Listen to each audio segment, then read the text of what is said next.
All right, welcome back. Some technical difficulties. We were reset and hopefully ready to go. Moving on with section 7, adoption of minutes of the previous meeting.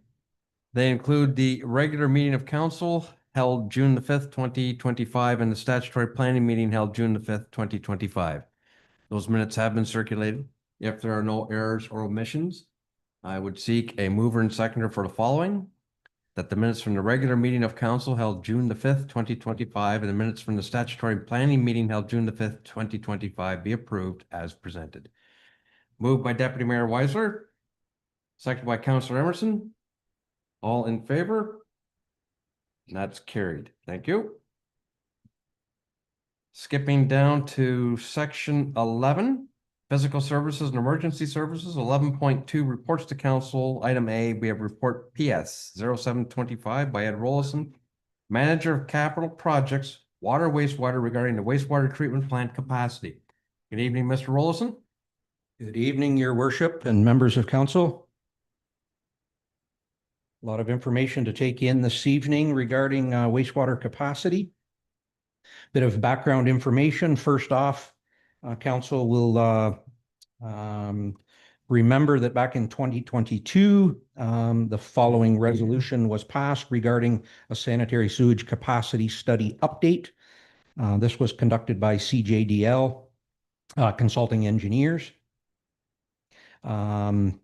And the contents of that report at the time, the presentation associated study report noted that 1,247 connections the system up to the system under the existing conditions, that there was potential for 393 connections available for capacity at the wastewater treatment plant before the Ministry of Environment, Conservation and Parks, MECP, 90% threshold was met, which would then trigger expansion discussions.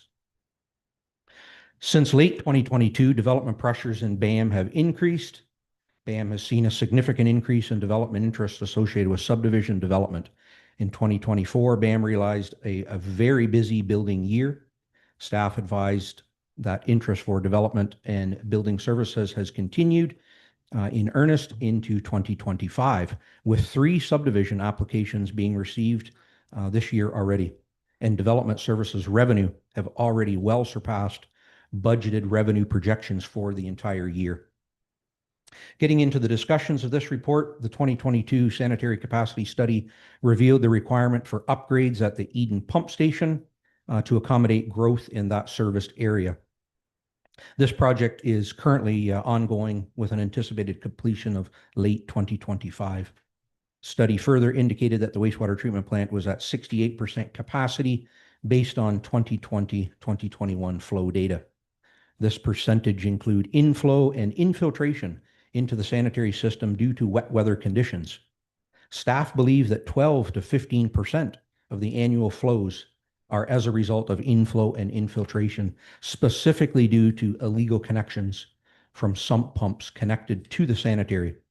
This has been an ongoing problem, specifically within Port Boral and Vienna, as residents currently do not have a legal storm drain outlet.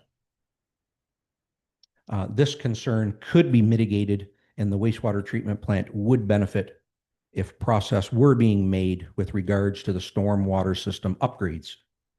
Staff have been directed to seek government funding for the stormwater system on more than one occasion, but unfortunately the appropriate funding sources have yet to be secured.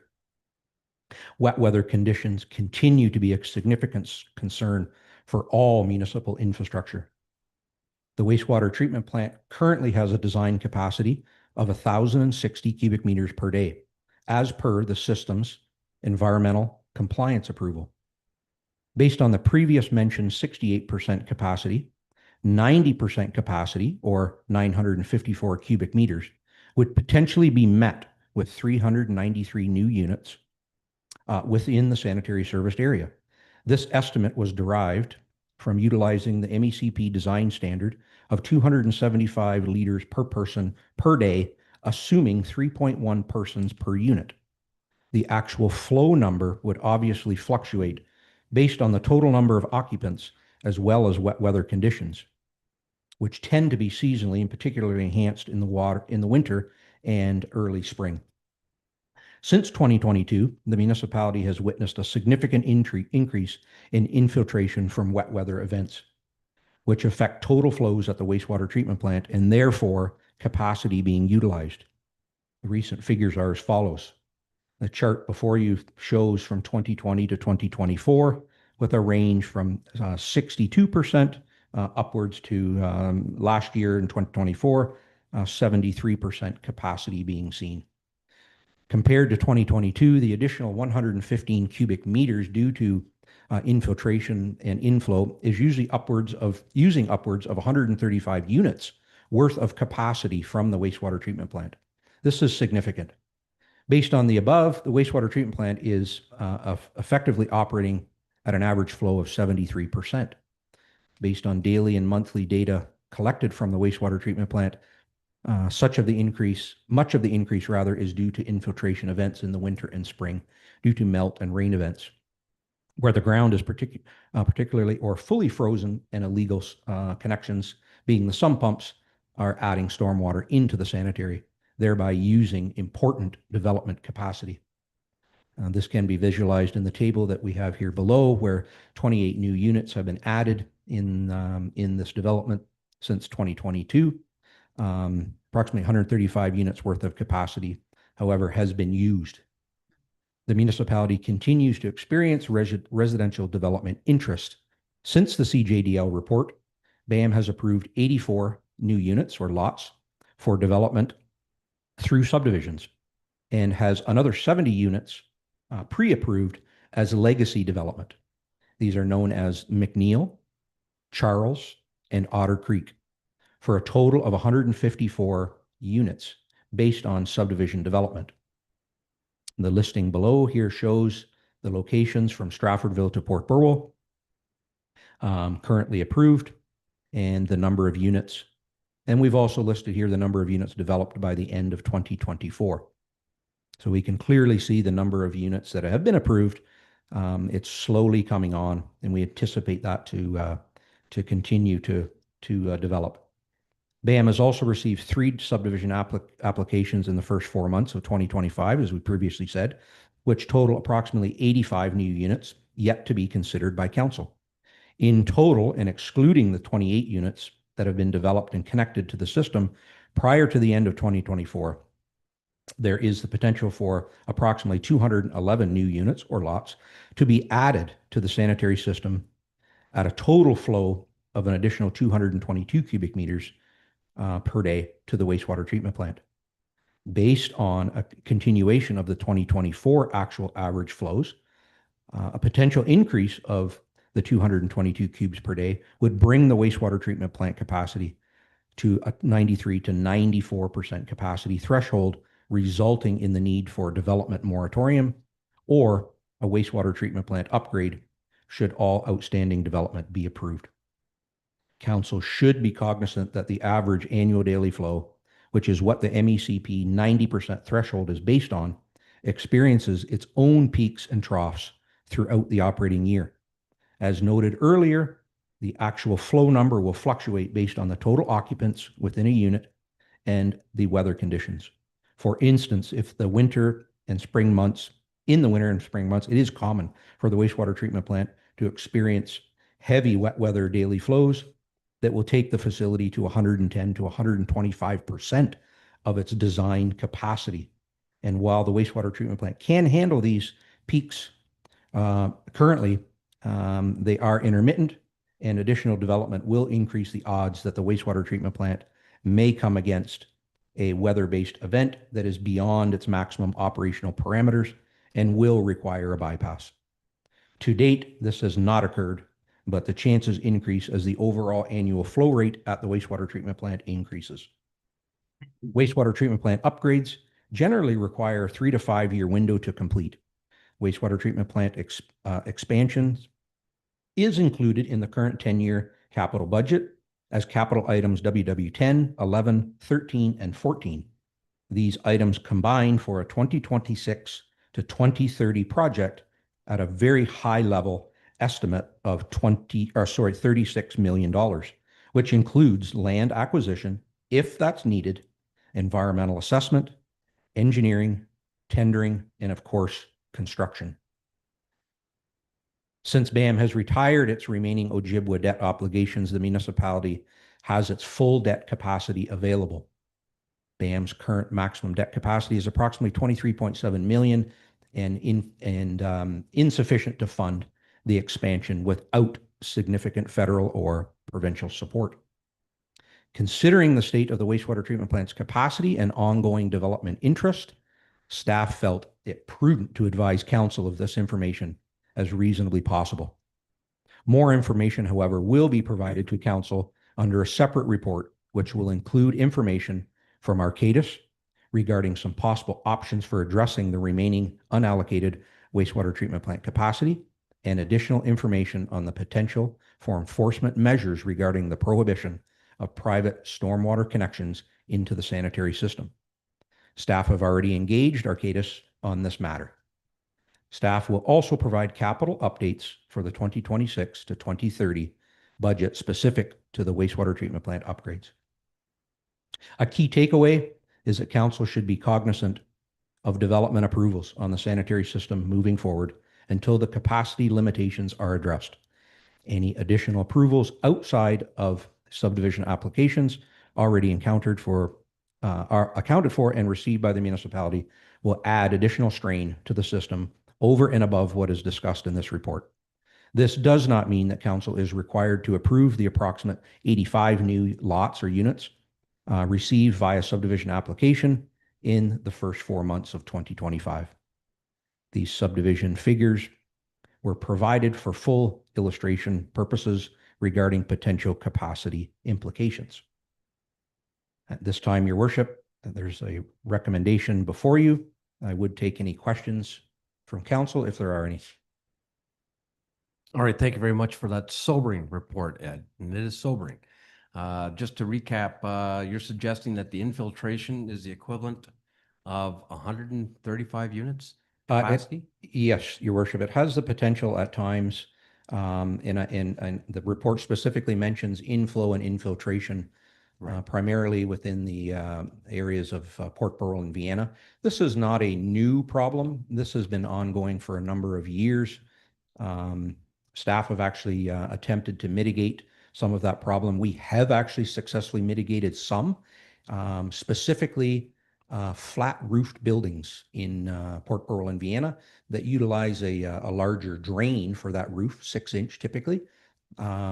Nearly all of, and again, a number of years ago, nearly all of those roofs that we inspected were tied into the sanitary. So those ones alone help to mitigate a fair bit of flow into the wastewater treatment plant. But during my time, we've done a couple of water meter changeout programs within Portborough and Vienna where we were actually able to get into people's basements and we were able to see these illegal connections. And they are there simply because there's no other alternative. Mhm. There's not a legal outlet being by way of storm. And as you're aware, we've been attempting to work on that in Portborough specifically. Residents have complied. We have done some partial enforcement, but again, it doesn't last long when there's no legal outlet. That sump pump line simply gets thrown out on their yard, pumps away, may pump over onto the neighbor's property or pump out onto the road. It quickly becomes a bit of a problem for the individuals and they get frustrated, and before we know it, it's reconnected back into the sanitary. Right. So, yeah. Right. Okay, well, personally, I do look forward to further reports coming forward on how to mitigate this. You've indicated or suggested that on occasion you've been able to identify where these connections are.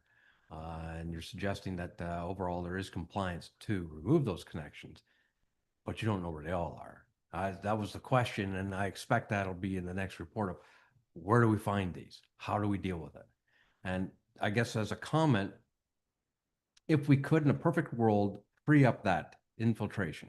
So you created 135 additional units possible. That still doesn't solve the capacity issues long term. It just kicks it down the road That's correct. a few years. That's But correct. something that's a sobering thought, and I think it's something that this council or the next definitely needs to sit back and consider, what's the future of BAM going to look like? That's Any correct. comments or questions from my colleagues around the horseshoe? You, Mr. Mayor, as a comprehensive. Get right to the mic, please. It's a comprehensive report and it's pretty well illustrated and sobering, and there's not really questions. I think we addressed this at least a year ago, the upcoming issues. Mhm. So they're still there. And if growth is important and we're discussing development charges, then I guess we got to get rid of bottlenecks, right? Or not grow. You nailed it. That's exactly the point. So we need to really look at ourselves and decide, are we going to continue to encourage development? And this is a requirement if we're going to. So we got to feel how to deal with it. But further to that, through you, Mr. Mayor, the cost of addressing these 135 units worth of infiltration, how does that stack up against what would it, if we fix that stormwater thing? I know that it only kicks a can down the road farther. How is that, what percent less money is that than upgrading the sewage treatment plant? Through your worship, that's that's a challenging number to. We certainly have numbers on what it's going to take to rectify storm issues in Port Burwell. And quite honestly, I think at this point in time, they're larger than the actual cost for the wastewater treatment plant expansion. Yeah. Right, well, that's good to know. Then we should just not consider that and move on to the bigger project at hand. Well, true, true. But, you know, you consider with the wastewater, with the stormwater project, it also incorporated a portion of urban renewal Right, as well. So there's checks and balances. But yes, and I look forward and I expect there'll be some kind of suggestion or hinting at a roadmap coming forward in further reports on how to deal with it. Yeah, so that's just the correct. only thing that I can assume. Deputy Mayor, you had your hand up? Yes, thank you. Through you, Mr. Mayor. Thank you very much, Ed, for this really comprehensive report. I just have an interest question, if I could. It's when we're talking about the winter and spring months when we pop over capacity, can you tell me what that looks like at the tree? Like, I'm just curious as to what happens when we're over capacity, and if we see these events happening more often, are we at risk? Through your worship, yeah, great question. The short answer is very stressful and very challenging. We have an ECA to meet, to follow. The report does indicate, and in my time here, that wastewater treatment plant has never bypassed. However, it's extremely challenging for staff, increased time, overtime, significant increase in hydro costs, chemical costs, wear and tear on equipment. It is very, very, very significant. Typically, this goes on like a major storm event. I'm going to say a couple inches of rain in an hour will drag on at that wastewater treatment plant for well over a week. And we have all of the trending for that. And I think it's important for people to also know that bypasses are a part of a design for a facility, whether it be a pumping station or the wastewater treatment plant. You do have the ability in your certificate of approval, approved by the province, to do a bypass. There's a reporting criteria to the medical officer of health and also obviously to the Ministry of the Environment. And so there's checks and balances in play for that. And that is to mitigate any private property, public health and safety damage into residents. So, you know, we think about, like a bypass is terrible. No, actually the backup into residents is much worse. So we do have that ability, and all of our facilities are equipped to do that if need be. But as our capacity shrinks, as we get closer to that 90%, and we're still experiencing these more frequent weather events, storm events, it will be a significant challenge at that wastewater facility. Yeah. doesn't leave us much wiggle room. Uh, through you, Mr. Mayor. Another question. Like to mitigate this while we're figuring out the growth, there's a couple of strategies I was wanted to bring up, and one was stormwater, or because those are temporary, like lagoons and storage and process at a steady rate.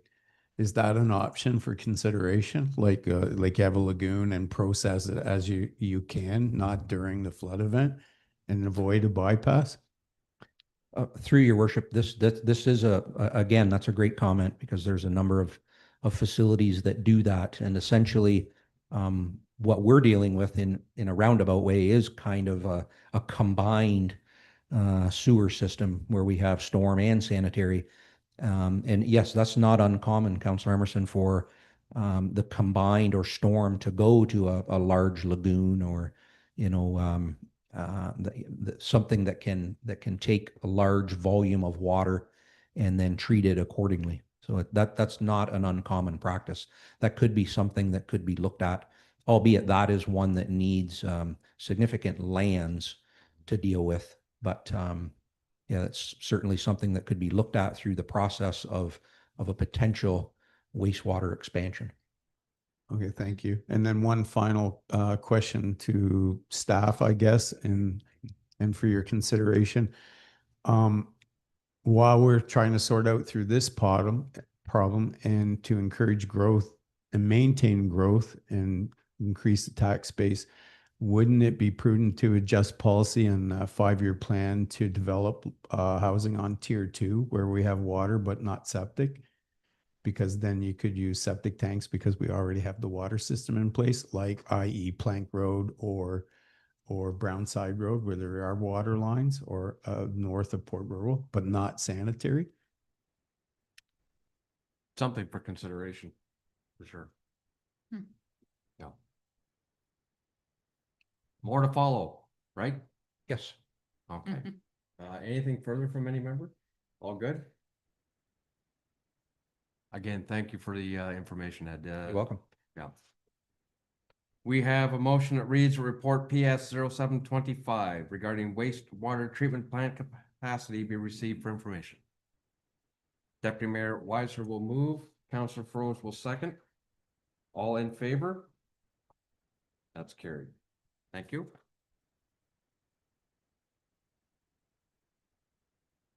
So you got 15 minutes. Section 12, Development Services, Sustainability and Conservation, 12.1, Correspondence, 12.11, to receive for information. Item A, Notice of Passing regarding zoning bylaw amendment ZBA 0225, Van Ittersum. Any questions from members of council on this notice? Okay, then I need a mover and seconder for the following, that item 12.11A be received for information. Moved by Councillor Froese, seconded by Deputy Mayor Weiser. All in favor? That's carried.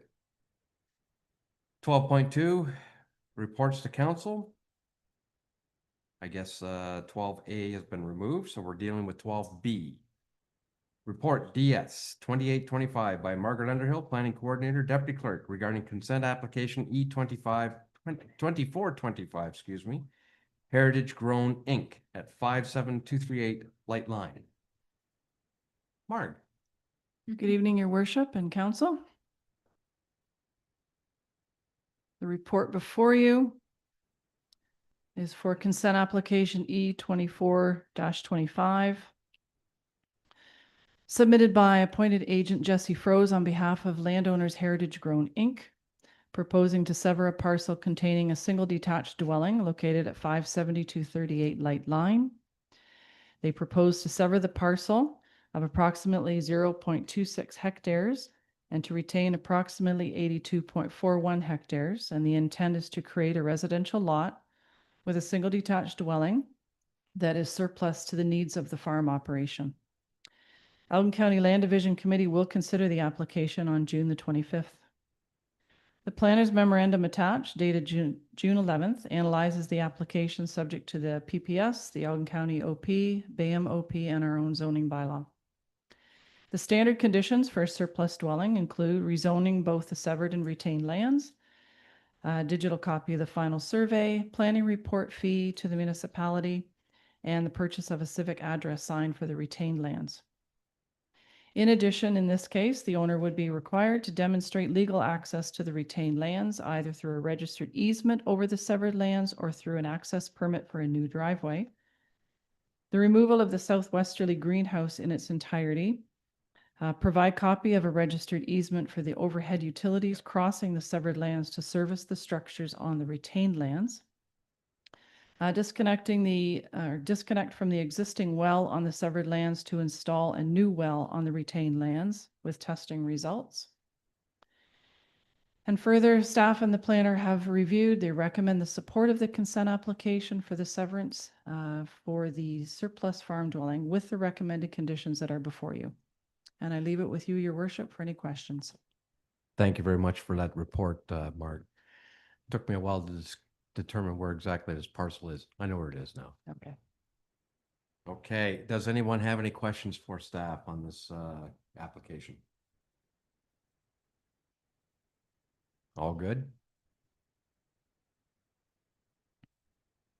As usual, good report, no questions. All right. We have a motion before us then that reads that Report DS 2825 regarding the consent application E2425 Heritage Grown Inc. be received, and that council recommend to the Elgin County Land Division Committee that consent application E2425 proposing to create a residential lot for the existing dwelling surplus to the needs of the farm operation be granted subject to the following conditions and considerations. Number one, that the owner obtains approval of a zoning bylaw amendment for the proposed severed parcel from an agricultural A1A zone to a site-specific rural residential RRXX zone to permit a minimum lot area of 0.26 hectares, a minimum lot frontage of 34.5 meters, and a minimum rear yard depth as measured by to the covered attached porch, the exact distance of which will need to be provided. Number two, that the owner obtains approval of a zoning bylaw amendment for the proposed retained lands from an agricultural A1A zone to a site-specific special agricultural A2 XX zone to prohibit new dwellings and to permit a minimum side yard depth of 7.7 meters. Number three, that the owner removes the southwesterly greenhouse in its entirety from the proposed retained lands. Number four, that the owner demonstrates legal access to the retained lands either through a registered easement over the driveway on the severed lands or through an access permit from the municipality or a new driveway access to the retained lands. Number five, that the owner provides a copy of registered easement for the overhead utilities crossing the severed lands to service the structures on the retained lands. Number six, that the owner disconnects the barn from the existing well and installs an independent well on the proposed retained lands to service the barn with written confirmation from a licensed well installer that the private well provides the quality and quantity of potable water required by provincial standards. Number seven, that the owner provides a planning report fee payable to the municipality of Bayham upon the conditional granting of the consent. Number eight, that the owner provides a digital copy of a survey of the subject lands. And number nine, that the owner purchase a civic number sign for the retained lands. Do I have a mover and seconder for that? Councillor Emerson will move, Councillor Froese will second. All in favor? Carried. Thank you. That went pretty quickly. Let's do report DS 2925 by Margaret Unherl, Planning Coordinator, Deputy Clerk, regarding the rezoning application ZBA 1525 Neufeld at 56132 Howie Line. Mark, please. Thank you, your worship, and through you to council. The report before you is regarding a zoning amendment application submitted by agent Jake Clausen on behalf of owners John and Angie Neufeld. They're looking to rezone their property at 56132 Howie Line. The lands are designated as estate residential presently. We're looking to zone it to a site-specific estate residential ER 15 zone to permit the construction of a second accessory building which requires the following provisions. To permit a maximum cumulative floor area for accessory buildings of 210 square meters, where a maximum of 95 square meters or 8% lot coverage, whichever is lesser, is required under section 810-2. And also to permit a minimum lot area of 0.27 hectares, whereas 0.4 hectares is required under section 8.3 for an estate residential lot. The effect of the bylaw is to permit the new accessory building that exceeds the maximum floor area requirements for the purpose of storage of personal recreational vehicles and their belongings, and to recognize an existing lot area that is under the required area for the ER zone. Any commercial use of the accessory building is not permitted. The public meeting was held on June 5, 2025, with no signed-in attendees, and no public written comments have been received since the public meeting. The Long Point Region Conservation Authority did provide comment that the property is not subject to any natural hazards and is not within their regulation limit, and therefore has no comments. The planner's memorandum dated June 11, attached to this report, reviews the application and provides that it conforms to the BAM OP and meets the general intent and purpose of our zoning bylaw. Staff and planner concur the zoning application meets the policies. We recommend approval to change the zoning from estate residential ER to site-specific ER 15, to permit the construction of the accessory building that exceeds the maximum floor area for personal storage, and also to recognize the existing lot area as being under the required area for the ER zone. The draft zoning bylaw Z 809/2025 is presented for your consideration and for any questions. Thank you again for that report, Mark. Certainly appreciate it. Does anyone have any questions or concerns regarding this application?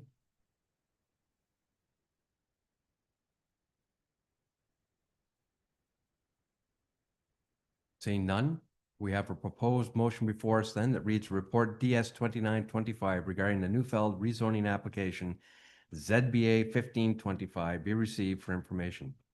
And that pursuant to Planning Act Regulations Bill 73 Smart Growth for Our Communities Act 2015, it be pointed out that at the public participation meeting held June the 5th, 2025, associated with this application, there were no public oral presentations and no public written submissions regarding this matter, and that all considerations were taken into account in council's decision passing this resolution, and that zoning bylaw number Z 456/2003 as amended be further amended by changing the zoning on lands located in South Part Lot 20 Concession 8, municipally identified as 56132 Howie Line, from estate residential zone to site-specific estate residential ER 15 zone to permit the construction of a second accessory building for personal storage, which requires provisions.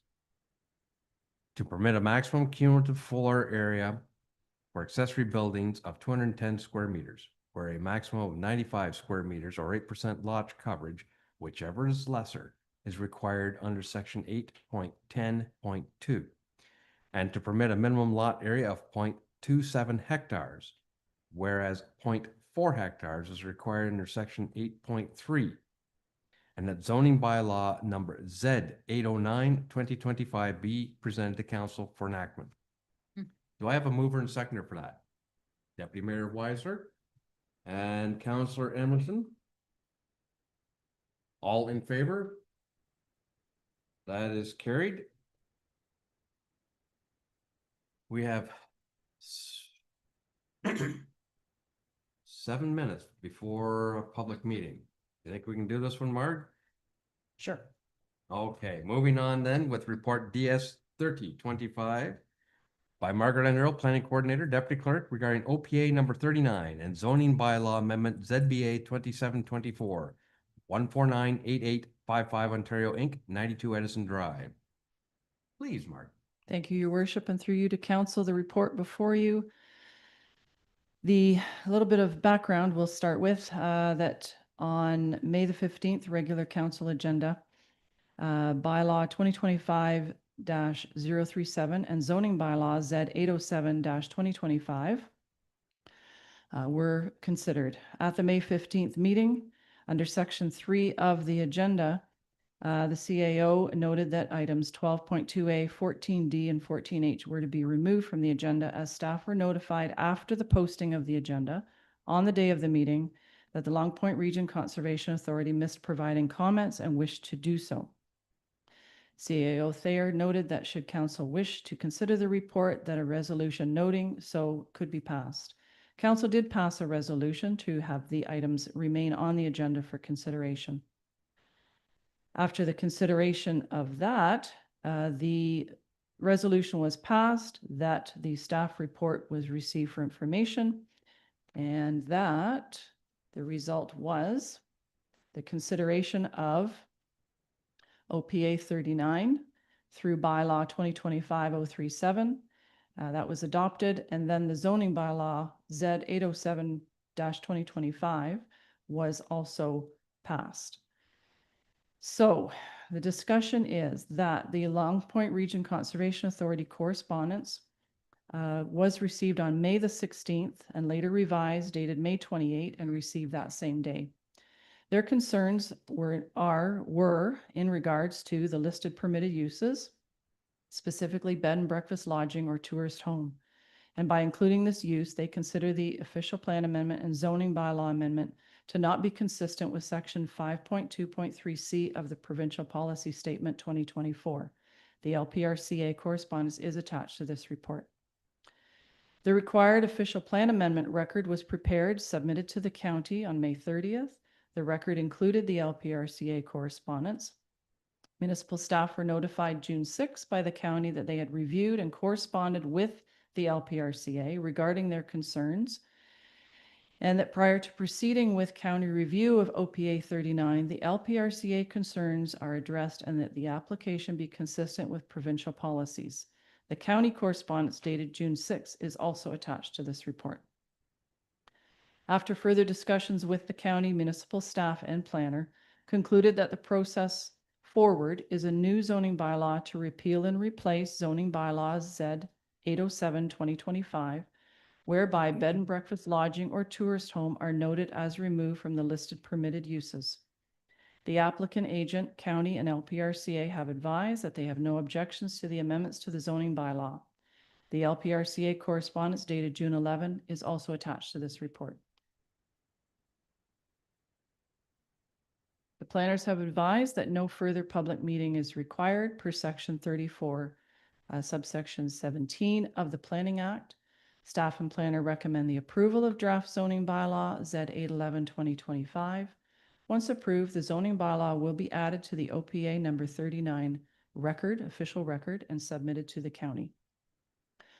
Also to note, we have been advised, and this was after the agenda or after the report, been advised from the county that they are aiming to have the OPA on the council agenda, the committee of the whole, for June the 24th. And that will be after the amending bylaw is considered, of course, tonight. And the appeal period will be completed by then, but the OPA is looking to go to council after that time frame for final approval. So I leave it with you, Your Worship.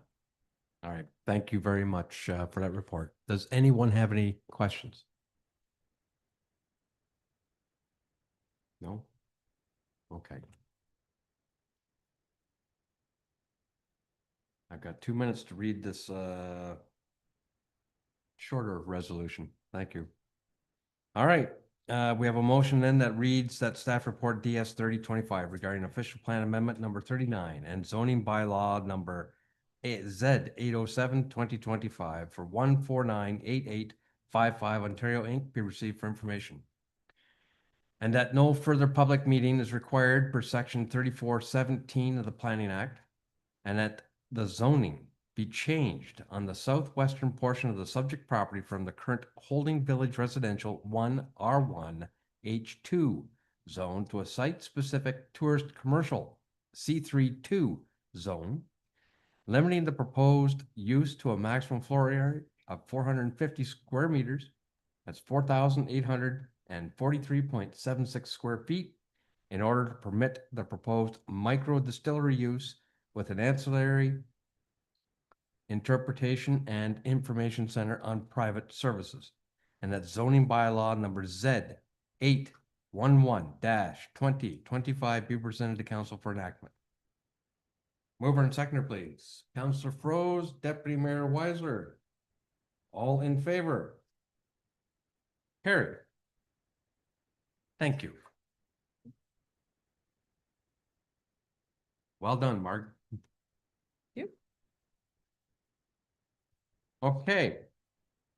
We're now going to recess from our regular agenda in order to move into a drainage public meeting. It is Thursday, June the 19th, 2025, 8 p.m., and I will call this public meeting to order for the Grey Wall drain. I'll remind members of any disclosure of pecuniary interest in the general nature thereof. Seeing none disclosed. And of course, we'll leave the purpose of the meeting up to you, Steve. Thank you, Your Worship. Members of council, good evening.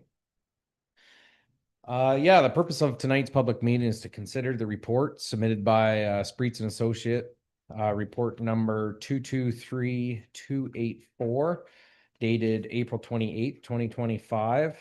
This was filed with the clerk on May 1st, 2025. October 4th, 2023, we received the request from Frank Wall on behalf of the 1985763 Ontario Inc.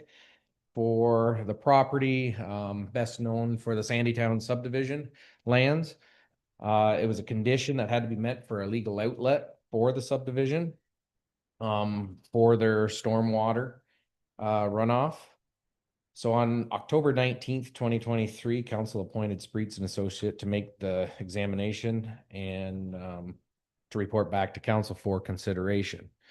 November 14th, 2023, municipal staff and engineer, we held an on-site meeting. 4 were in attendance, including myself and the municipal engineer. And then May 1st, the report was filed and it was known as the Grey Wall extension to the existing Grey Wall drain that was built in 2020.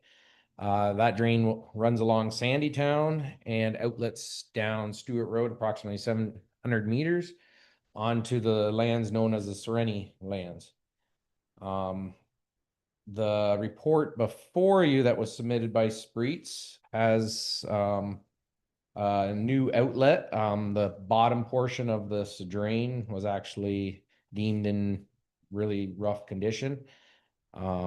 So I can let the municipal engineer, he is online. He can explain what they've designed. And again, this is this drain will be built and paid for by the developer. So it's a pretty straightforward drain. Obviously, future maintenance will be split up between all the landowners involved in the watershed. So I'll let John, if he wants to explain the drain and what they've designed and what they're proposing. And if anyone afterwards has something to say from the public, we'll get them up here. All right. Well, thank you, Steve, and welcome, John. Yes. Thank you. Good. Thank you, Your Worship. Yeah, tonight's meeting is the consideration of the Grey Wall drain extension.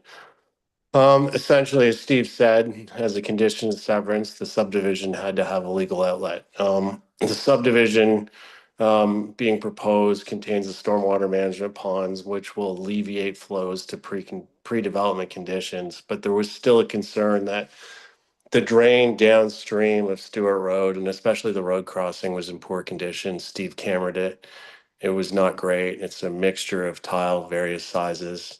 And there was concerns that, with the use of this drain, the drain would deteriorate. And really, it was felt that the subdivision, since they were initiating this, should be paying for this drain. So what we're proposing to do is simply construct from the existing pond or swale in the Serenity lands up in the same location as the existing drain across Stewart Road to the Grey Wall drain. We're also going to redo the crossings on Stewart Road because they're in poor condition. The catch basins aren't functioning properly. There's not a lot of depth. And those costs are assessed to the road. The road did request it, but it is a lot of times where the water goes over the road just because the setup they have now isn't in good condition. Are there any questions? I don't see any questions. No, it looks pretty straightforward, and when you follow the map, it makes a lot of sense. Okay, John, thank you very much for that.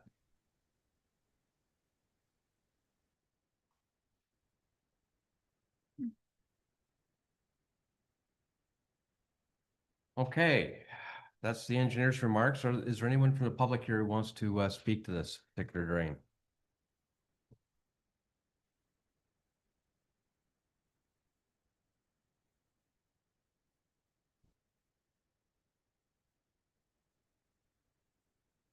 And we did receive no comments either. Thank you for that. And so there'd be no correspondence with it either. Which brings us then to the disposition. All right, we have a proposed motion then that reads report DR 0725 regarding the Gray Wall Drain Extension Consideration Report be received for information. And that in accordance with section 44 to 46 of the Drainage Act, the Council of the Corporation and Municipality of Bayham hereby adopts Spreet Associates Report number 223284 dated April the 28th, 2025, referred to as the Gray Wall Drain Extension Report. And that provisional bylaw number 2025-046 be given first and second reading. And that the clerk be directed to distribute copies of the provisional bylaw and notice of the time and place of the first sitting of the Court of Revision to the affected parties pursuant to section 46(2) of the Drainage Act. And that a date of July the 17th, 2025 at 8 p.m. be set for the first sitting of the Court of Revision. Do I have a mover and seconder for that? Deputy Mayor Weiser, Councillor Emerson. All in favor? Carried. Which brings us to the adjournment motion that pursuant to the Drainage Act requirements, the public meeting is now complete at 8:06 p.m. Mover and seconder, please. Councillor Emerson will move and Councillor Froese will second. All in favor? Carried. We are adjourned. Let's take a 10 minutes? 10-minute break.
Welcome back.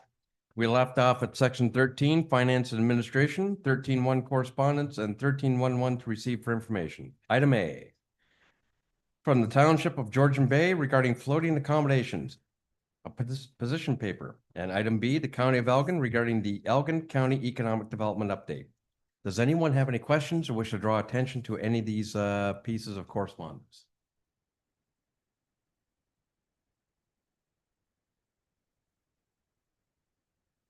Okay. I would note that I found the correspondence from Township of Georgian Bay regarding floating accommodations kind of interesting. An interesting concept of how to circumvent municipal taxes. East, I live right across the road from the creek. It's looking pretty. Don't get dry. Yeah. And then, of course, the update from the county economic development is interesting. Just to note that embarking on a renewal of the ECDEV strategy for the next 5 years, and I look forward to seeing that. All right, if there are no further questions or comments, then I need a mover and seconder that items 13.11A and B be received for information. Councillor Froese will move, Councillor Emerson will second, all in favor. That's carried. 13.12. Requiring action. From Warden Grant Jones, County of Elgin, and Mayor Joe Preston, City of St. Thomas, regarding the community safety and well-being review and update. Thomas, do you want to speak to this briefly? Mr. Mayor, I believe Megan is going to speak to this one. Ontario's Community Safety and Policing Act 2019 requires that all municipalities adopt a community safety and well-being plan and review it every 4 years. The town of Elmer, City of St. Thomas, and County of Elgin developed a joint CSWB plan in 2021, which was adopted by all the participating municipalities, including the town of Elmer, City of St. Thomas, and County of Elgin. So this correspondence was provided to us from Warden Grant Jones and Mayor Joe Preston, and they are asking for a motion to approve the updated plan since it is required by July 1st of this year. So there is a number of documents included with it, and it is before you. Okay, does anyone have any questions on the community safety and well-being plan? The larger portion of the report I would note is the original community safety and well-being plan. I would note that there's a lot of data in there. It's a snapshot of where the county, I guess you could say, is situated on the board, so to speak, how Bayham relates to our neighbors in terms of education, in terms of employment, in terms of income levels, age. It's a very interesting document. Of course, I think Megan summarized it fairly well. It's a requirement under the, well, they call it now the Community Safety Policing Act, I believe. But it's a requirement from the Solicitor General. The whole aim of the CSWB is to lean more towards prevention rather than reaction through enforcement agencies, whether it be police, fire, ambulance. So I think it's a worthy exercise. A lot of people are involved in the original creation. I know when I was warden, I spent 2 years working with the group on this plan, and of course the update started last year, and it takes a long time, but it's due July. So I'm somewhat familiar with it. I know it's maybe not as much that the rest of council may have an in-depth in on it, but I do recommend that we support it and move forward. If you have any questions, I'll do my best, or I'll find someone who knows the answers.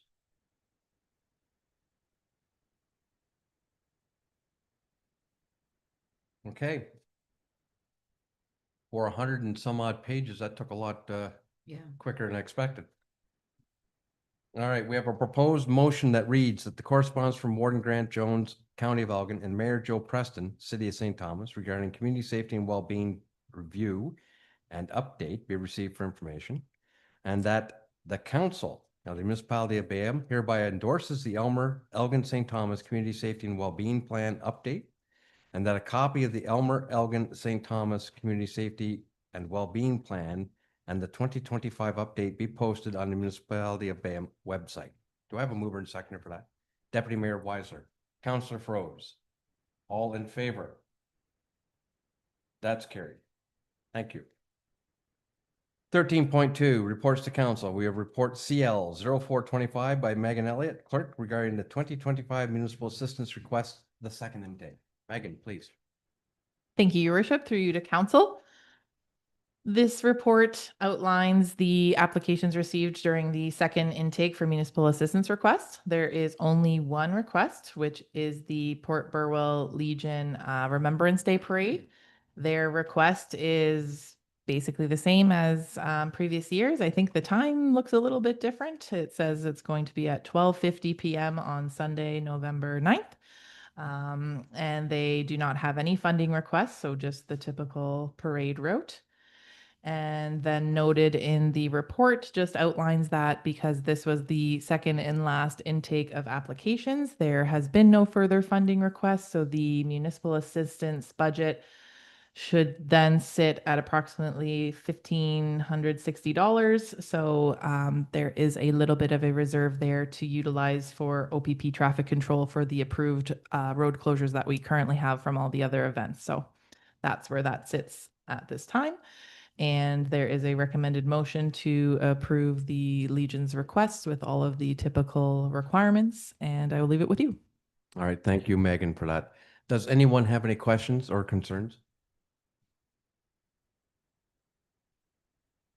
Seeing none, we have a report, or excuse me, a motion that reads report CL 0425 regarding the 2025 municipal assistance request, second intake be received for information, and that the facility and road closure request be approved, subject to the provision of a liability insurance certificate in the amount of $2 million, naming the municipality of Bayham as additional insured, and that the requests for a staff present for road closure purposes be approved with the ability to utilize the OPP as a backup, and if utilized, compensate from the municipal assistance budget, and that staff be directed to advise external agencies of the approved events and obtain county approval for use of county roads for noted closures, and that material requests be approved with a deposit of $10 per item to be provided to the municipality prior to the event, and that staff be directed to conduct lawn and facility maintenance as necessary prior to the event, and that the municipality of Bayham reserves the right to revoke said approvals at any time for any reason, and approved timelines may be adjusted for the use of certain facilities or materials should they become unavailable due to construction of unforeseen circumstances. I have one question for the clerk. Nowhere in this motion does it identify who the requester is or what the event is. Should that be noted? Within the second line that just says, and that the facility and road closure request be approved, I considered that as speaking to this request since there was only one request. I realize that. I'm just suggesting that for someone who looks at the motions down the road, they'll say, okay, they approved an event, but what event? How about we just somewhere in there insert request from the Port Burwell Legion for it's a Remembrance Day parade. So within that second line, receive for information, and that the facility and road closure request for the Port Burwell Legion. Okay, I can live with that. If that is up for council, will accept that. Can I have a mover and seconder with that amendment? Councillor Emerson and Deputy Mayor Weiser. Sorry to be a pain. That's okay. But clarity. All right, with that amended motion, all in favor? Carried. Thank you. Moving on with item B, report CAO 2925 by Thomas Thayer, CEO, regarding site plan and development agreement, Fatio Group, Inc. CO are care of Erica Patnode at 32 Robinson Street, SPA 0325. Thomas, please. Thank you, Mr. Mayor. First and foremost, a couple of delegated authority provisions apply. So the council has delegated authority to the CAO for site plan approval under bylaw 2025-008, and council has also delegated authority to the CAO for purposes of executing development agreements under bylaw 2024-049. In April of 2025, we received a site plan application from Erica Patnode, for Patillo Group Incorporated, requesting a site plan agreement for the property known municipally as 32 Robinson Street in Port Burwell. This application was deemed complete by planning staff on June the 5th of 2025. So the intent of this site plan application is to construct a 16-hole mini putt golf course on the subject lands. The designs were provided by Himalayas Golf. The application required a geotechnical assessment and engineered drainage plan due to earthworks required to support the whole layout and course design. Staff reviewed the complete application and identified parking deficiencies in regards to the application, so no parking was proposed due to the size and orientation of the land. The developer was amenable to a development agreement for cash in lieu of parking in accordance with bylaw number 2020-054. And under this arrangement, the municipality would receive a payment of $1,000 for the parking deficiency. In accordance with municipal practice, securities were retained for the on-site stormwater drainage, site grading, and fencing works, totaling $40,000 plus HST. Upon completion, $7,000 will be retained for a period of 1 year as a maintenance security. Both agreements were executed by all parties on June the 6th, 2025. Again, this is under delegated authority provided by council. The site plan control application and both agreements are attached to this report, and the recommendation is to receive for information. Mr. Mayor, I will leave it with you and council for any questions. All right, well, thank you very much for that report. Any questions from council? I have one. When do they expect to be open? Oh, I don't have that information. I'm reading Marg's lips and they say August. So yes, so I'll go with that, August. Hey, sounds like some fun coming up. Yeah. We'll have to go down and play a round of golf once it's open. Okay, like I think this is an added attraction for the village of Port Burwell. I really do. I think this is going to help out the downtown. Yeah, it's my personal opinion based on no scientific methodology. It's just, I think it's a good thing. All right. If there are no other comments or questions, then the motion reads the report CAO 2925 regarding site plan development agreement, Patillo Group Inc. in care or otherwise known as, it's care of Erica Patnode, 32 Robinson Street, Port Burwell, application number SPA 0325 be received for information. Mover and seconder, please. Councillor Emerson, Councillor Froese will second. All in favor? Carried. Item C, report CAO 3025 by Thomas Thayer, CAO, regarding the 2026 garbage bag tag program. Okay. Thank you, Mr. Mayor. So the municipality of Bayham has a free garbage bag tag program. Administrative staff order bag tag packages, usually in end of Q3 of a given calendar year. These are made available each fall for the upcoming calendar year, and they comprise residential, commercial, and agricultural properties. These three property classes receive different numbers of tags relative to use. So under the current iteration of the program, residential land use receives 52 tags per eligible property. This is equivalent to 1 per week. Commercial properties receive 86 tags and agricultural properties receive 16. This is additional to the residential allocation. Based upon the 2025 bag tag program, for council's information, we ordered officially 2,880 packages for residential and commercial, and packages were created at a cost of a little over $10,000. Total number of tags identified in the table there on page 1 comprises approximately 153,280 tags that are distributed, and at $2 a tag, that means that the municipality essentially subsidizes the waste management program to the tune of approximately $306,000 a year. This has to be recouped through the tax levy. At its March 27th, 2025 special operating budget meeting, we received a report TR10 from the treasurer. The report included results of the public consultation from the 2024-2025 consultation, with some comments from Bayham residents specific to a non-expiring tag program similar to what had been recently implemented in Malahide. At that time, staff advised that a report would be presented to council in Q2 of 2025 regarding potential options for the 2026 garbage bag tag program. That is this report. To give some budget overview to council, so the waste management budget in 25 operates at a $455,000 deficit, which means it's a cost center.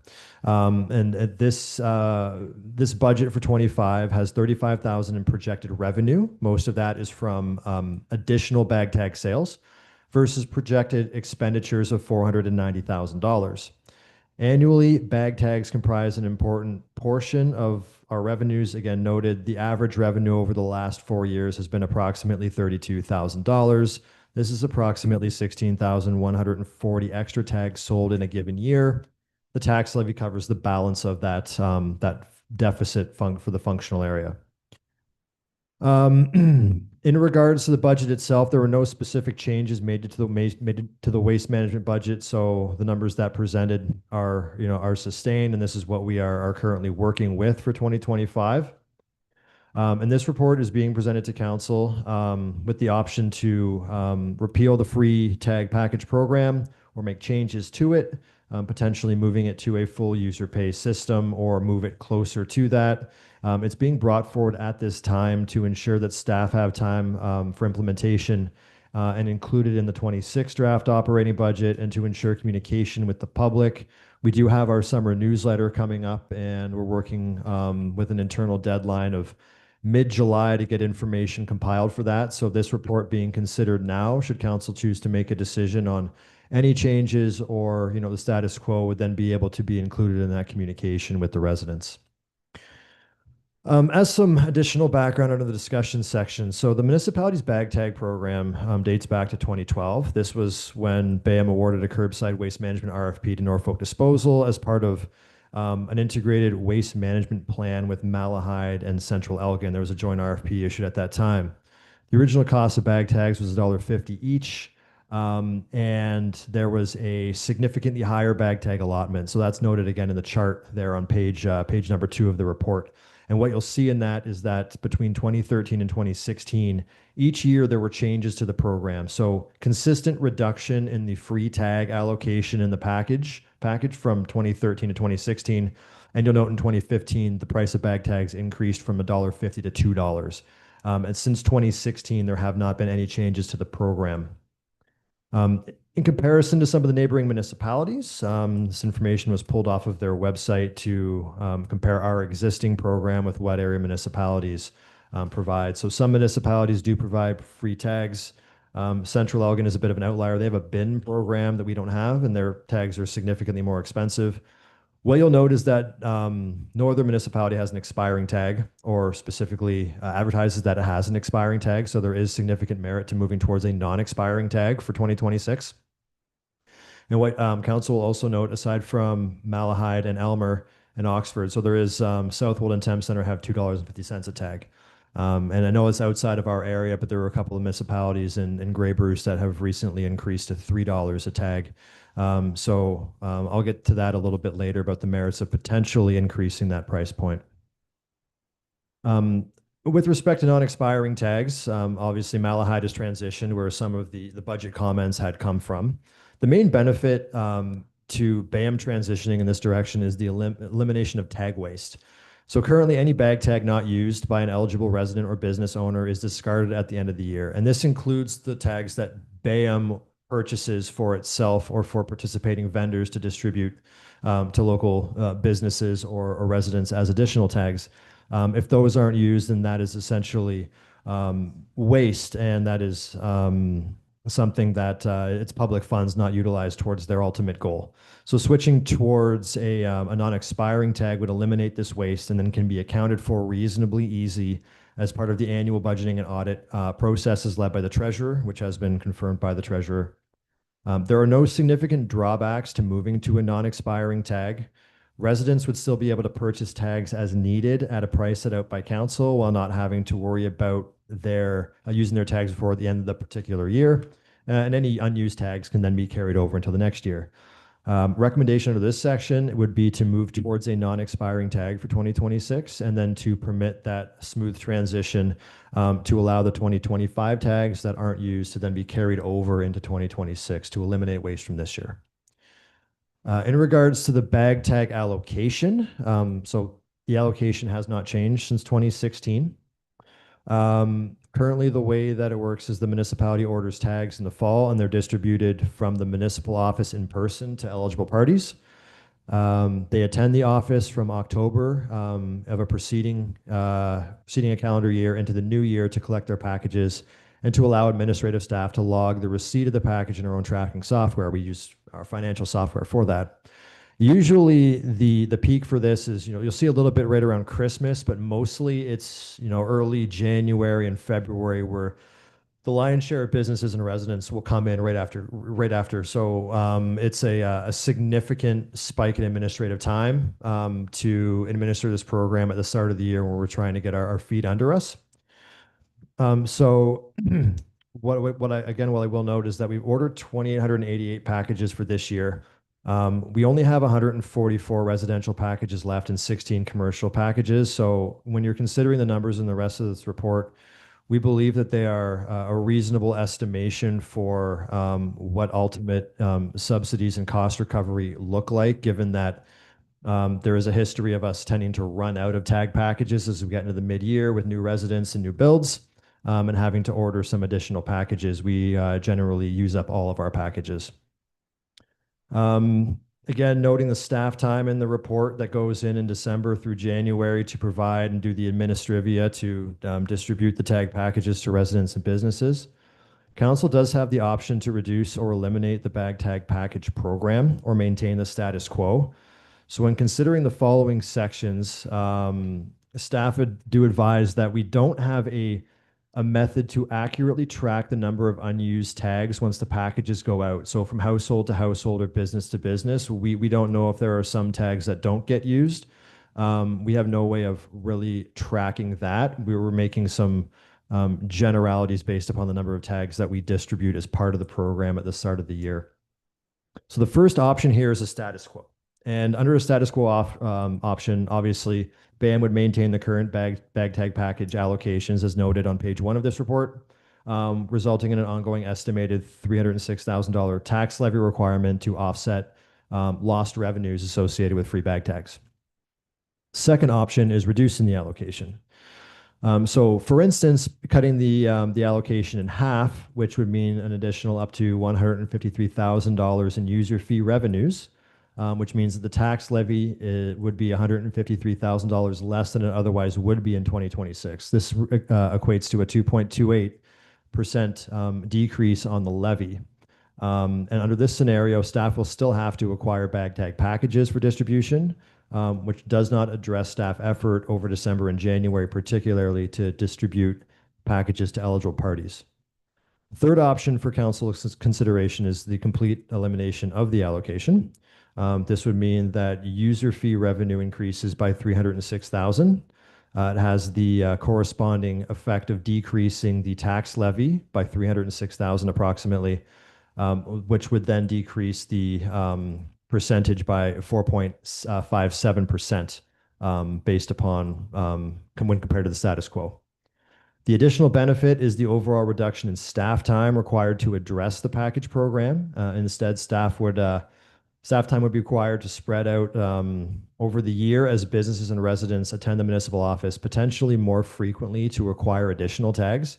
So it is anticipated that some of this pressure can be offset through approval of a non-expiring tag.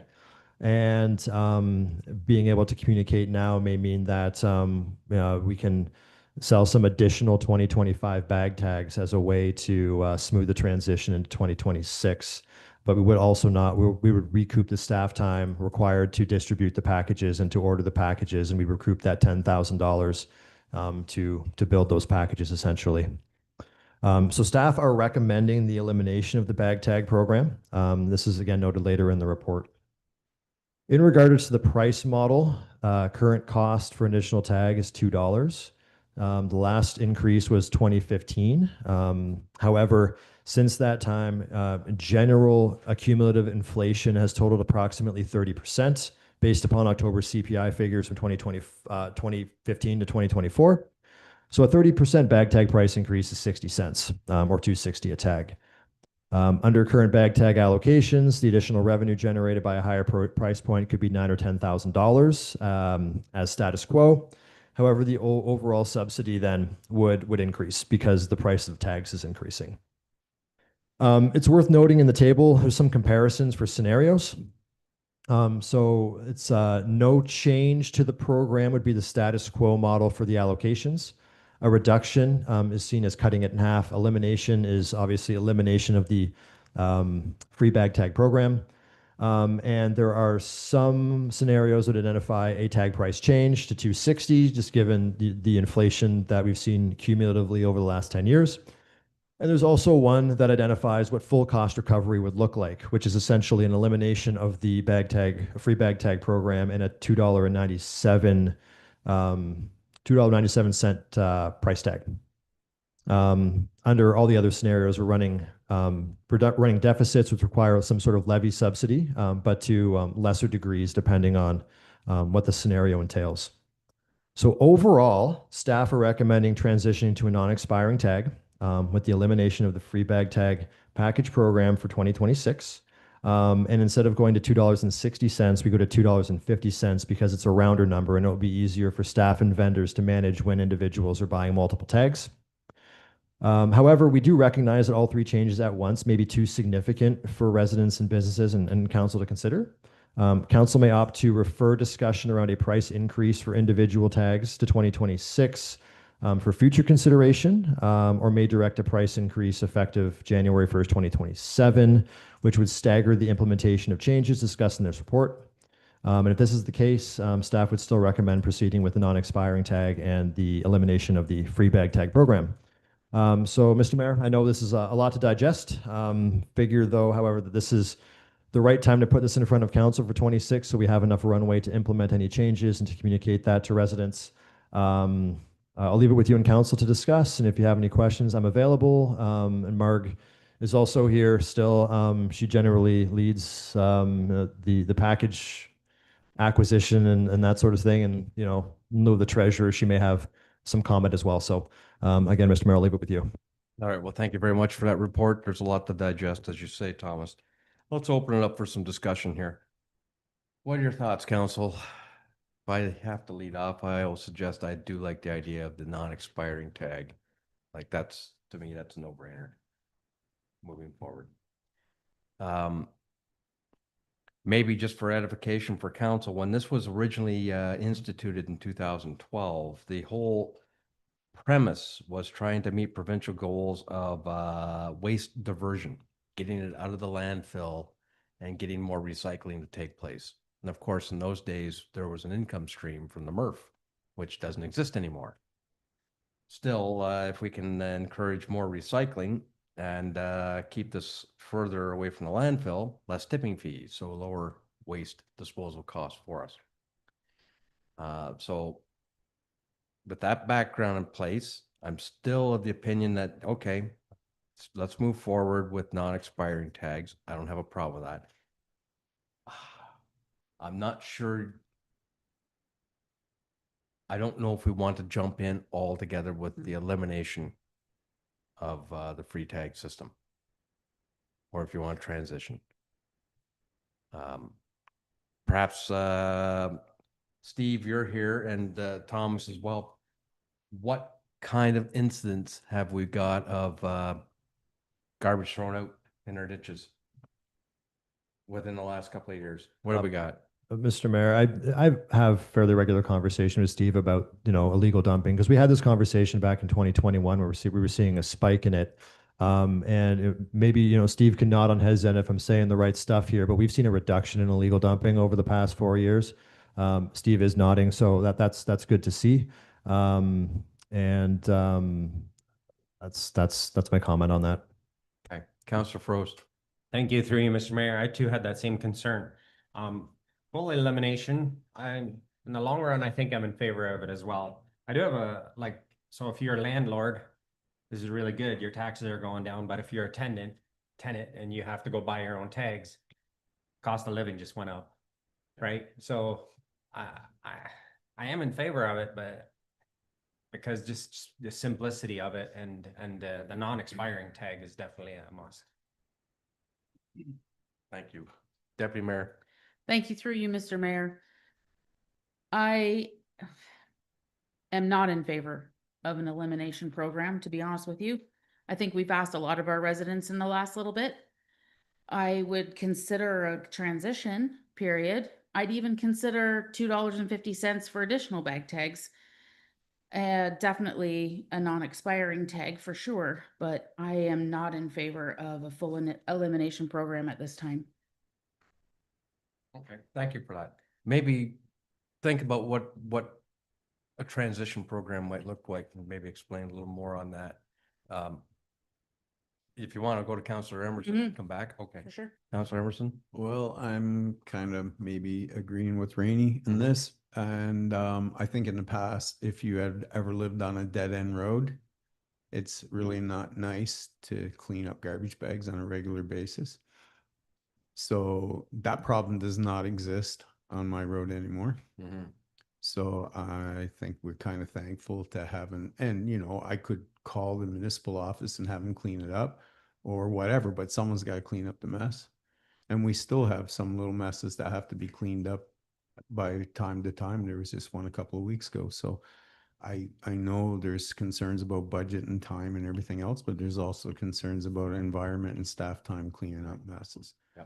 So that's the risk you're going to run if you don't want to finance. I think we're going to pay one way or the other, actually. I don't mind a fee for extra tags. They shouldn't expire. Yeah. Because that's wasteful on our part. But I'm not so sure we want to eliminate that because I know that anybody who lives in a rural road is going to bear the cost of cleaning that stuff up or looking at it.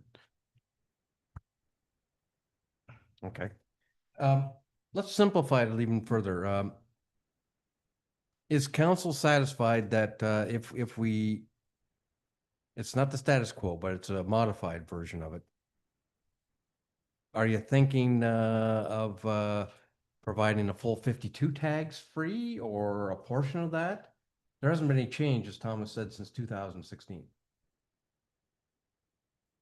I could almost accept having that. Say you get 26 free tags and you're gonna have to buy the rest if you need them.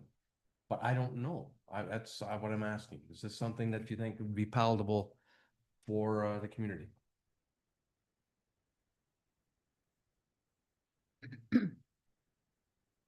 Deputy Mayor. Yes, thank you through you, Mr. Mayor. Personally, no. Okay. I hear a lot from the community. What do I get for my taxes? All right. And so, and I get a lot from, you know, we used to get double the amount of bag tags that we get now. And we still have to pay for a large waste. And we, you know, so there's all these things that are coming up, right? And that's why I think we could revisit this in a couple of years maybe and have another discussion. Okay.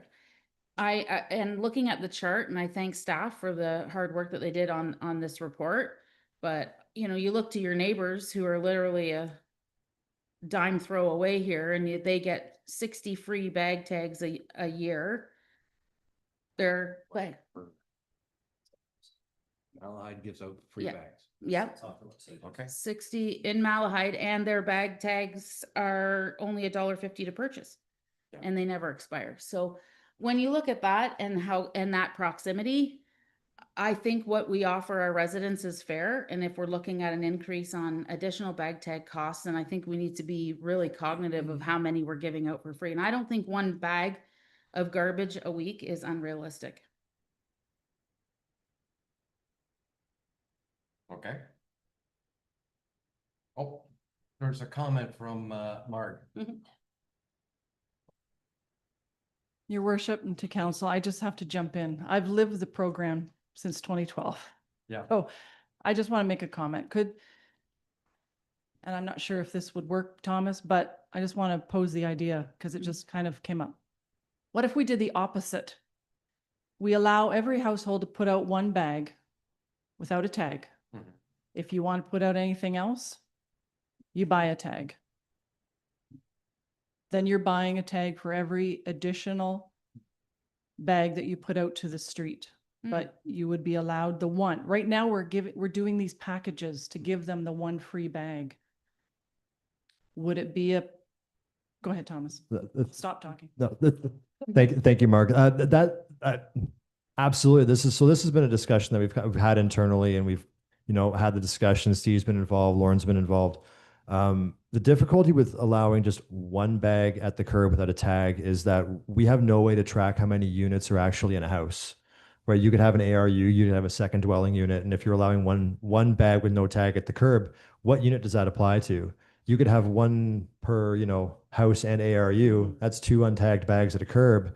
Now, one's going to get picked up and one's not, when both of those should rightfully have access to the free tag program. And since that isn't known to us necessarily, that isn't known to our curbside waste provider, that would be difficult to implement, track, and enforce. So that's why everything in this report is specific to still having tags and then still providing the allocation, because we can track that. I like the idea, Mark, except I can see a race either late at night or first thing in the morning, a neighbor dropping off garbage on your corner. Yep. They take advantage of your free bag. And Mr. Mayor, just to that, since our treasurer lives in Norfolk, this is exactly what he says generally happens in his neighborhood. We don't need to join the scrum. Because there's a 4 limit. Yeah. My point was just to bring that into the Yeah. thought process, because after Yeah. the fact, you leave the meeting and go, hey, what about that? But Mhm. No, it's a okay, good idea. just for conversation, but you're right. We do have these ARUs that are becoming more and more. And yes, tracking it will be an issue, but I just wanted to have that conversation. Thank you, Mark. I'm getting a consensus before I go to you, Megan, around the table that people are comfortable with, from a residential perspective, 1 bag per week. That's 52 bags. Right? Non-expiring. Oh, absolutely. I was just going for the volume first, and then we'll go to I think there's a consensus for non-expiring tags. I'm not receiving a lot of warmth for eliminating the free tag program. You just have to live on the other end. I mean, I Yes. used to go through garbage and look for addresses and take the garbage back to them, right? Still do. Mhm. Thank you for that. Megan, you had a comment to offer? Through you, Rishabh, my comment was going to speak to the ARUs as well, Right. even with the packages. Yeah. Does every ARU get their own package as well? They're separate residents, aren't they? Yes, so Mark is nodding that they should. They'd be an eligible residential unit. And I can understand the conversation and where we are leaning towards. I do really want to try and hit home the amount of staff time that it does take to give out these packages, keep them tracked. And if it is only 1 bag per week, I don't fully believe that that is eliminating the dumping just from 1 bag. I do believe that there is a lot of merit to saving that time and eliminating the packages, Mhm. but that's just my 2 cents. Megan, I certainly appreciate those comments. And for me, it's a case of trying to balance the benefits principle, user pay, versus, as the deputy mayor put it, the perception of what do I get for my taxes?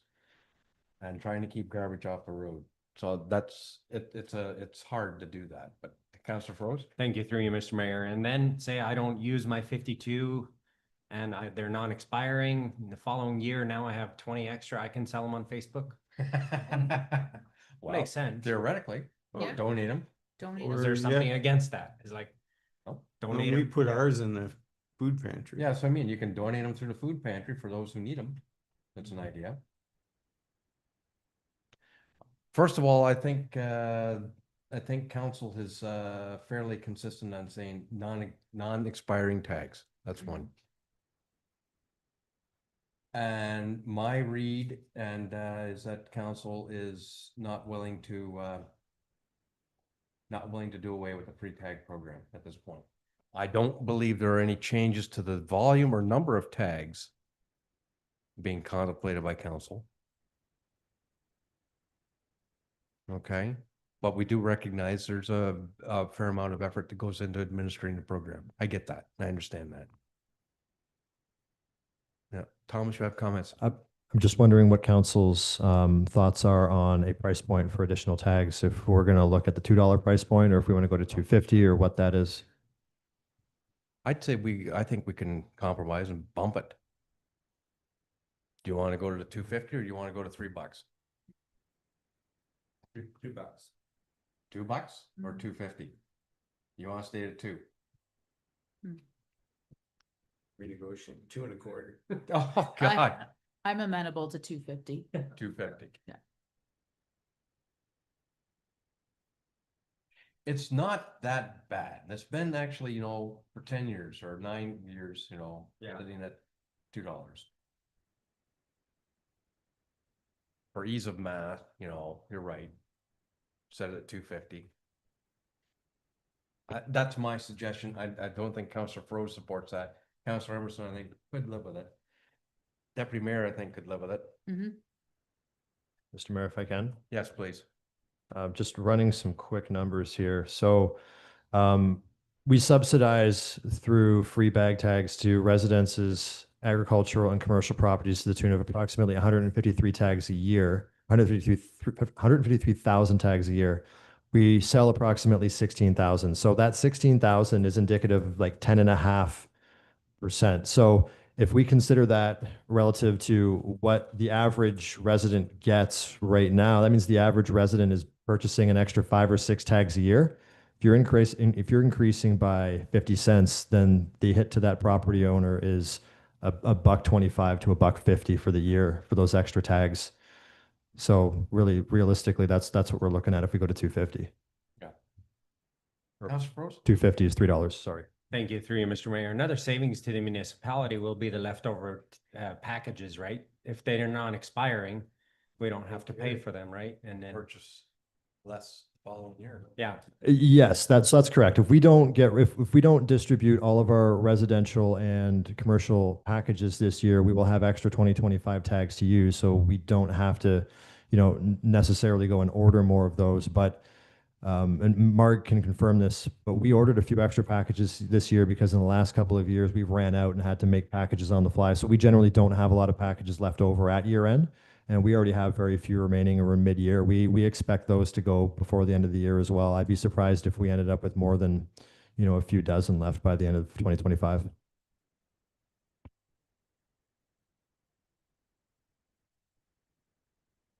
Okay.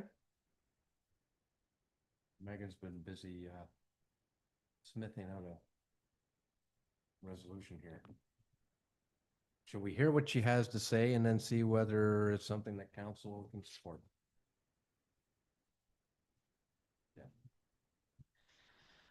That report CAO 3025 regarding 2026 garbage bag tag program be received for information, and that the bag tag program moves towards non-expiring tags with allowing 2025 tags to be used in 2026, and that the free bag tag packages continue as currently administered, and that the price of bag tags be increased to $2.50 per tag, and that the approved changes come into effect on January 1, 2026.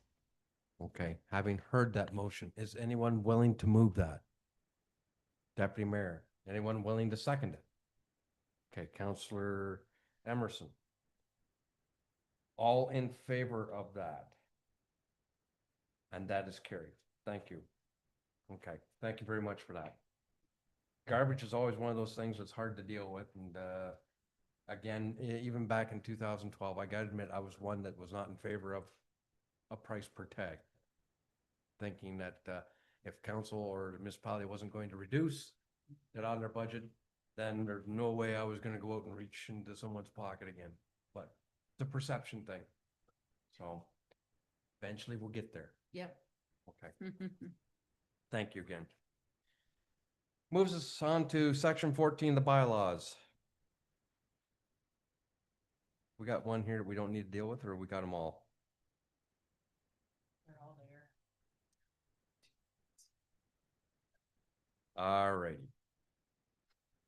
All right, we have 4 bylaws. Bylaw number 2025-045 being a bylaw to amend bylaw number 2024-050 being a bylaw to appoint municipal officers, employees for the municipality of Bayham. Bylaw number 2025-046 being a provisional bylaw to provide for drainage works in the municipality of Bayham in the county of Elgin, known as the Grey Wall Drain. Bylaw number Z 809 2025 being a bylaw to amend bylaw number Z 456 2003 as amended, Newfeld. Bylaw number Z 811 2025 being a bylaw to amend bylaw number Z 456 2003 as amended, 1498855 Ontario Inc., Emerson. Okay, we have, this is broken into 2 different sections. Mover and seconder for the following, that bylaw number 2025-046 be read a first and second time. Just, that's the one for the Drainage Act.